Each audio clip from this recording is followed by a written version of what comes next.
Rodrigues Filho was born in 1954 in the Brazilian state of Minas Gerais, growing up in a rural environment marked by hardship and reported domestic violence.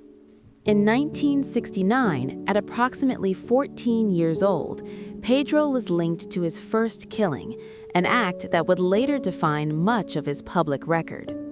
According to later accounts, the first victim was connected to his father's workplace, though details vary between sources.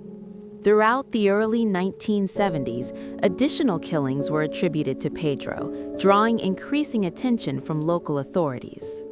On May 24, 1973, Pedro Rodrigues Filho was arrested at the age of 18 and formally entered the Brazilian prison system. Soon after incarceration, prison records began documenting violent incidents involving Pedro and other inmates. Official documentation confirms that Pedro killed multiple fellow prisoners while serving his sentence.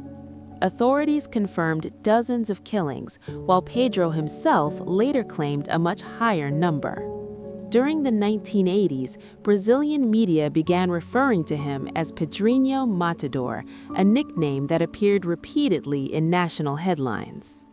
In interviews, Pedro stated that his victims were criminals, including murderers and rapists, claims that were not always independently verified. Pedro also claimed responsibility for his father's death inside prison, though some journalists have noted gaps in official records. Pedro remained incarcerated for decades, becoming one of Brazil's longest-serving violent offenders. Under Brazilian law at the time, limits on maximum incarceration meant Pedro eventually became eligible for release. On April 24, 2007, Pedro Rodrigues Filho was released after approximately 34 years in prison. Reports suggest he relocated to Fortaleza and attempted to live quietly outside the public spotlight. International media later compared his story to fictional vigilante characters, shaping how his past was perceived abroad.